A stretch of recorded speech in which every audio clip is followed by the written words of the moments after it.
Elle a dit, ce n'est qu'un dîner avec mon ex, arrête d'être si contrôlant. Alors je l'ai laissé y aller. Puis je me suis pointé au même restaurant avec un rencard. Elle a passé la soirée à pleurer dans les toilettes pendant que son ex payait l'addition. Salut tout le monde, un immense merci à tous ceux qui sont déjà abonnés. On approche à grands pas des 1000. Si ce n'est pas encore fait, cliquez sur le bouton s'abonner et aidez-nous à atteindre ce palier. Ma copine a de nouveau rompu avec son ex hier soir. Sauf que cette fois, ce n'était pas parce qu'elle m'avait choisi à sa place. C'était parce qu'il en a eu marre qu'on lui mente sur notre relation pendant qu'il finançait ses dîners coûteux. Laissez-moi rembobiner jusqu'à lundi, quand tout ce bazar a commencé. J'ai 30 ans, je travaille dans la logistique et je gagne environ 90 000 $. Je sors avec Ashley, 27F, depuis environ 6 mois. Elle travaille dans une agence de marketing, et parle toujours de relations clients et de réseautage professionnel. Ashley a cet ex, Kevin, avec qui elle est sortie pendant 3 ans avant moi. Ils ont rompu il y a environ 8 mois mais sont restés bons amis parce qu'ils travaillent dans des domaines connexes et ont des relations professionnelles communes. Au début, ça ne me dérangeait pas. Les adultes peuvent maintenir des relations professionnelles avec leurs ex s'il y a des limites claires. Mais la version des limites d'Ashley, c'était essentiellement aucune limite du tout. Kevin lui envoyait des messages constamment, ils avaient de longues conversations téléphoniques sur des projets de travail, il l'invitait à des événements professionnels où ils passaient des soirées entières ensemble pendant que je restais à la maison. Chaque fois que j'évoquais à quel point cela me mettait mal à l'aise, Ashley se lançait dans des discours sur la confiance et le réseautage professionnel. Si tu ne supportes pas que j'ai des collègues masculins, peut-être que tu n'es pas assez sûr de toi pour une relation sérieuse. La manipulation classique, mais ça a fonctionné pendant un temps parce que je voulais être le petit ami compréhensif. Lundi soir, Ashley a mentionné qu'elle avait prévu de dîner avec Kevin mercredi soir. C'est dans ce nouvel endroit en centre-ville. Il veut l'essayer, il paraît que la nourriture y est excellente et c'est proche de nos 2 bureaux. Ça a l'air pratique. À quelle heure dois-je être prêt? Oh, tu n'es pas invité. C'est juste Kevin et moi, pour discuter de potentielles opportunités de collaboration. Premier signal d'alarme. Les dîners d'affaires ne nécessitent pas le cadre intime d'un restaurant. Ashley, je ne suis pas à l'aise avec le fait que tu ailles à des dîners en tête-à-tête avec ton ex. Ce ne sont pas des rendez-vous galants, ce sont des réunions professionnelles. Kevin a des relations dans le milieu qui pourraient être bénéfiques pour ma carrière. Dans un restaurant romantique un mercredi soir? Ce n'est qu'un dîner, Mike. Arrête d'être si contrôlant. Et voilà. Le mot magique, conçu pour clore toute objection à ce qu'elle passe des soirées intimes avec son ex. Je ne suis pas contrôlant, je suis un petit ami qui ne veut pas que sa copine aille à des dîners en tête-à-tête avec son ex. Eh bien, j'y vais quand même. Je ne laisserai pas tes insécurités nuire à mes relations professionnelles. Cette nuit-là, j'ai décidé que si Ashley tenait tant à dîner avec Kevin, je n'allais pas l'en empêcher. Mais je n'allais pas non plus rester assis à la maison comme un idiot pendant qu'elle le faisait. Mardi après-midi, j'ai appelé Rachel, une femme avec qui j'étais sorti brièvement avant qu'Ashley et moi ne devenions exclusifs. Nous étions restés en bons termes, échangeant des messages occasionnels sur le travail ou nos intérêts communs. Salut Rachel. Je sais que c'est à la dernière minute, mais es-tu libre demain soir? Il y a ce restaurant en ville que j'ai envie d'essayer. Bien sûr, ça a l'air sympa. Dîner décontracté ou on appelle ça un rencard? Disons que c'est un dîner et on verra comment ça se passe. Marché conclu. Envoie-moi les détails par message. Rachel travaille dans la finance, conduit une belle voiture, et est toujours tirée à 4 épingles. Exactement le genre de femme qui compliquerait la soirée d'Ashley si nous venions à nous croiser. Mercredi matin, Ashley a passé plus de temps que d'habitude à se préparer pour sa réunion de travail avec Kevin. Blazer professionnel sur un haut décolleté, parfum cher, coiffure et maquillage qui ont pris plus d'1 heure. Amuse-toi bien à ton dîner de travail, lui ai-je dit au moment où elle partait. Ce n'est pas un dîner de travail, c'est une opportunité de réseautage. C'est ça. Collaboration professionnelle dans un restaurant romantique. Très business. Mike, ne recommence pas. Je ne recommence rien. Passe une réunion productive. Elle est partie vers 18h30. J'ai récupéré Rachel à 19h. Alors, c'est quoi la véritable histoire, m'a demandé Rachel pendant qu'on roulait vers le centre-ville. J'ai l'impression que c'est plus qu'une simple envie d'essayer un nouveau restaurant. Ma copine dîne avec son ex ce soir. Elle prétend que c'est pour le réseautage professionnel. Ah. Et maintenant tu lui montres que toi aussi, tu sais réseauter. Quelque chose comme ça. Ça me va d'être ta partenaire de réseautage tant que la nourriture est bonne. J'appréciais la franchise de Rachel. Le restaurant était plus bondé que ce à quoi je m'attendais pour un mercredi soir. Clientèle professionnelle, ambiance business casual. Le genre d'endroit qui pourrait légitimement accueillir des dîners de travail. On nous a installés vers 19h45. J'ai commencé à balayer discrètement la salle du regard tout en faisant semblant d'étudier le menu. Je les ai repérés environ 10 minutes plus tard. Ashley et Kevin, à une table dans un coin, penchés l'un vers l'autre au-dessus de leur menu. Elle riait à ce qu'il disait, touchant occasionnellement son bras pendant la conversation. Un comportement de réseautage très professionnel. C'est eux, a demandé Rachel, en suivant discrètement mon regard. Table du coin, près de la fenêtre. Ils ont l'air très à l'aise ensemble. 6 mois de collaboration professionnelle après une relation de 3 ans. Très platonique. Rachel les a observés un instant. On rend ça intéressant? Que as-tu en tête?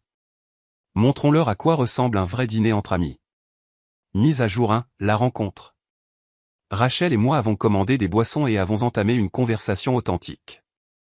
Rien de forcé ou de théâtral, juste 2 personnes qui prenaient des nouvelles autour d'un dîner. Rachel est naturellement engageante et drôle, c'est facile de parler avec elle et de paraître intéressé par ses histoires. Nous avons discuté de travail, de voyage, des livres que nous lisions. Environ 30 minutes après le début du dîner, Ashley a jeté un regard dans le restaurant et nous a vus. J'ai observé son expression passer d'une humeur décontractée à la confusion, puis à quelque chose proche de la panique. Elle s'est penchée pour dire quelque chose à Kevin, qui s'est tourné pour regarder dans notre direction. Elle nous a vus, ai-je dit à Rachel. Comment le prend-elle? Pas bien. On dirait qu'elle veut venir mais ne sait pas quelle excuse utiliser. Parfait. Contentons-nous de savourer notre dîner. Nous avons continué notre conversation pendant qu'Ashley ne cessait de jeter des coups d'œil à notre table. À chaque fois, elle semblait plus agitée, tandis que Kevin paraissait concentré sur le sujet professionnel qu'ils étaient censés aborder. Vers 20h30, Ashley s'est excusée de sa table. Je l'ai regardé se diriger vers les toilettes, téléphone déjà à la main. 3 minutes plus tard, mon téléphone a vibré. Pourquoi tu es là? J'ai montré le message à Rachel. Je devrais répondre? Reste simple et honnête. J'ai répondu, je dîne. La nourriture est excellente. Avec qui? Rachel. Tu te souviens d'elle? C'est inapproprié. Pourquoi? Tu as dit que dîner entre amis était normal. C'est ce qu'on fait. C'est complètement différent. En quoi est-ce différent? Pas de réponse immédiate. Quand Ashley est revenue à sa table, ses yeux étaient légèrement rougis. Elle s'est assise avec Kevin mais a continué de nous regarder pendant le reste de leur repas. Kevin a semblé remarquer sa distraction et a commencé à paraître mal à l'aise avec la conversation qu'ils avaient. Vers 21h15, Kevin a fait signe pour l'addition. Ashley a pris son sac tout en évitant notre regard. Alors qu'il passait devant nous pour sortir, Ashley s'est arrêtée. Mike, il faut qu'on parle. À propos de quoi? De cette situation. Quelle situation? Je dîne avec une amie. Comme toi. C'est différent et tu le sais très bien. En quoi est-ce différent? Parce que tu fais ça pour marquer un point. Je fais ça parce que je voulais essayer ce restaurant et que Rachel était disponible pour m'accompagner. Kevin se tenait derrière Ashley, l'air perplexe et prêt à partir. Ashley, tout va bien, a-t-il demandé. Oui, je suis juste tombé sur quelqu'un du travail. Allons-y. Ils sont partis sans qu'Ashley ne dise un mot de plus. C'était plus dramatique que prévu, a dit Rachel. Plus dramatique que je ne le voulais, honnêtement. Et maintenant, qu'est-ce qui se passe? Maintenant, on finit de dîner, je te ramène chez toi. Et demain, je gérerai l'histoire qu'Ashley inventera. Mise à jour 2, le dénouement. Je n'ai pas eu de nouvelles d'Ashley mercredi soir, ce qui suggérait qu'elle était soit trop en colère pour envoyer un message, soit occupée à limiter les dégâts. Jeudi matin, vers 11h, mon téléphone s'est mis à vibrer. Il faut qu'on parle d'hier soir. Qu'y a-t-il à dire? Tu sais très bien de quoi je parle. Débarquer à mon dîner avec Kevin. Je n'ai pas débarqué à ton dîner. J'avais mon propre dîner au même restaurant. Ne joue pas à l'idiote. Tu m'as suivi. Ashley, j'ai fait ma réservation mardi après-midi. Tu peux appeler le restaurant pour vérifier. C'était vrai. Après notre dispute de lundi, j'avais appelé mardi pour réserver une table, pensant qu'il y avait de fortes chances qu'Ashley choisisse ce restaurant précis, car il était nouveau et faisait le buzz. Pourquoi ne m'as-tu pas dit que tu serais là? Pourquoi l'aurais-je fait? Tu as bien précisé que c'était ton moment de réseautage professionnel avec Kevin. Je ne voulais pas interférer avec ta réunion de travail. Mike, arrête d'être sarcastique. Kevin était vraiment confus de te voir là. Qu'est-ce que tu lui as dit sur nous? Long silence. Ashley, qu'est-ce que tu as dit exactement à Kevin sur notre relation? Je lui ai dit qu'on se voyait, mais que ce n'était pas encore exclusif. Et voilà. Ashley s'était présentée comme étant quasiment célibataire à Kevin, tout en me traitant de contrôlant parce que je me méfiais de leur dîner. Donc tu lui mens depuis 6 mois sur le fait que nous sommes ensemble? Je ne mentais pas, je simplifiais juste les choses. Simplifier pour qui? Kevin a encore des sentiments pour moi. S'il savait que j'étais dans une relation sérieuse, il ne serait peut-être pas intéressé par une collaboration professionnelle. Donc tu le fais marcher tout en me mentant sur la raison. Je ne le fais pas marcher. Je ne ferme juste pas des portes en faisant semblant d'être disponible. Mike, tu ne comprends pas à quel point le réseautage professionnel peut être compliqué dans ce secteur. Je comprends que tu utilises les sentiments de ton ex pour obtenir des avantages professionnels, tout en mentant à ton petit ami actuel. Ce n'est pas juste. Ce qui n'est pas juste, c'est que tu me traites de contrôlant parce que je m'oppose à des dîners avec quelqu'un qui pense que tu es célibataire. Kevin ne pense pas que je suis célibataire, il pense juste que nous ne sommes pas sérieux. Pour l'instant. Après 6 mois? Qu'est-ce qu'il attend, une annonce de fiançailles? Silence. Ashley, c'est malsain. Tu nous as manipulés tous les deux. J'ai fait des erreurs dans ma façon de communiquer, mais te voir avec Rachel m'a vraiment fait mal. Bien. Maintenant tu sais ce que j'ai ressenti en te regardant flirter avec Kevin au dîner. Je ne flirtais pas. Tu avais ta main sur son bras, tu te penchais vers lui. Tu agissais comme si tu étais disponible, ce que tu lui avais dit être le cas. J'étais juste amical. Tu étais trompeuse, envers nous deux. Que veux-tu que je fasse maintenant? Rien. C'est fini entre nous. Mike, ne fais pas ça. Je peux arranger la situation. Il n'y a rien à arranger. Tu m'as montré qui tu étais ces 6 derniers mois. Je te crois.